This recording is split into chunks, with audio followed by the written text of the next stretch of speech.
নমস্কার, কেমন আছেন সবাই? ম্যাথস হলে আপনাদেরকে স্বাগত জানাচ্ছি। আজকে আমরা জানবো ক্লাস 8 অর্থাৎ অষ্টম শ্রেণী। আজকে আমরা শিখব ঘনফল নির্ণয়, অধ্যায় 5, পেজ নম্বর 55 পেজে। এটা হচ্ছে 2025 শিক্ষাবর্ষের। আচ্ছা, আগে অধ্যায় 5 এটা আমরা আজকে শিখব তিনের দাগে অভেদ কি। এখানে বলছে অভেদের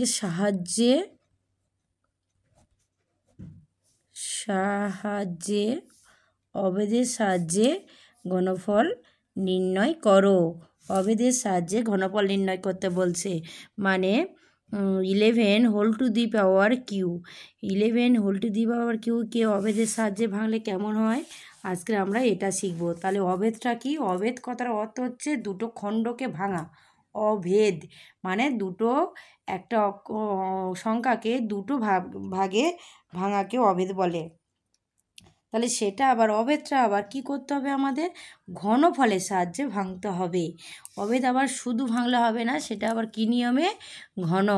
ঘনফলের সাহায্যে ভাঙতে হবে। দেখো, 11কে হোল কিউ করলে ঘনফলের সাহায্যে ভাঙলে কি হবে? দেখো, 10 + 10 + 1 whole to the power Q.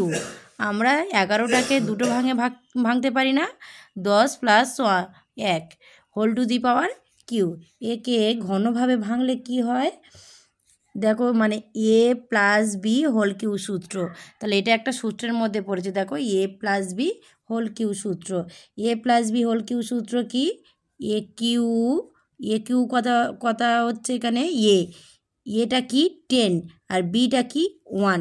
তাহলে এ Q plus 3a² B. a² মানে 10 হোল স্কোয়ার, a² বি মানে 1, 3a² b plus 3ab² plus কি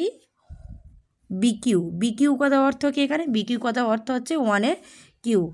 এবারে ভাঙি 10-এর কিউ মানে 1-এর পিঠে কটা শূন্য? 3টে শূন্য।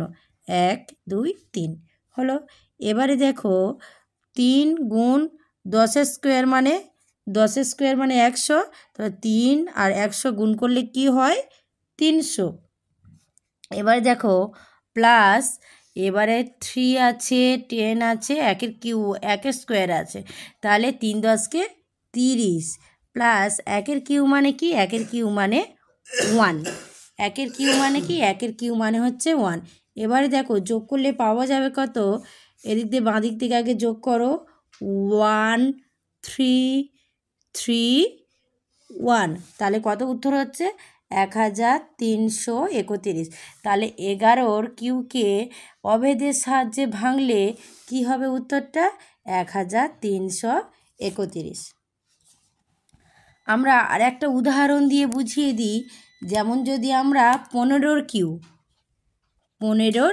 কিউকে কিসের সাহায্যে ভাঙবো? 15-র কিউকে আমরা অভেদের সাহায্যে ভাঙবো।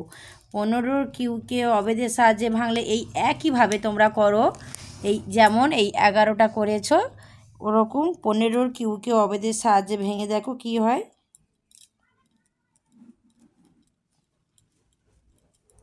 15-র কিউকে অভেদের সাহায্যে ভাঙলে কি হয় দেখো। 15-র কিউকে অভেদের সাহায্যে ভাঙলে দেখো, এখানে 15 আছে, 15কে আমরা দুটো অভেদ মানে দুটো ভাগে ভাঙবো।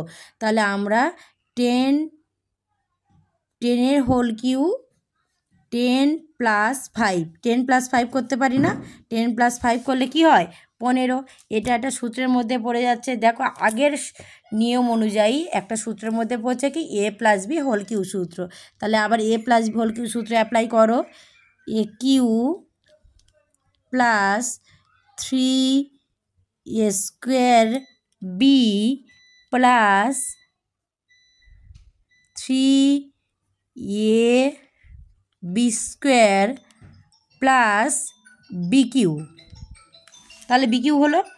এবারে আসছি আমরা 10টাকে মানে 10-এর পিঠে 1-এর পিঠে 3টে শূন্য বসালাম। প্লাস 3 মানে 3 10 300 আর 5কে যোগ করি, এই গুণ করি, তাহলে কি হয় 3 5 15, পিঠে 2টো শূন্য, প্লাস 30, 3 10 30, আর 5 5 25, তাহলে 30 আর 25কে গুণ করে দেখো, 0, 3 5 15, 15 5 হাতে 1, 3 6 একে 7, তাহলে 750। তাহলে 5 5 25, 25-এর সঙ্গে আর একটা 5 গুণ, 25-এর সঙ্গে 5 গুণ করলে 5 5 25, 25-এ 5 হাতে 2, তাহলে 5 দুগুণে 10, 11 12, তাহলে এখানে কত হচ্ছে 125। এবার আমরা কি করব, এটা আমরা রাফে গুণ করে দেখব। 1000, 1500, 750, 125, একোটাকে কি করব আমরা, একোটাকে আমরা রাফে যোগ করে নেব। দেখো রাফে যোগ করলে কি হয়, দেখো 5 5 আর 7, 7 আর 7 5 12 13, তাহলে কত উত্তর হচ্ছে, উত্তর হচ্ছে 3375। তাহলে একই নিয়মে আমি আজকে দুটো অঙ্ক করে দেখালাম, একটা হচ্ছে 11 হোল কিউ, একটা হচ্ছে 15 হোল কিউ।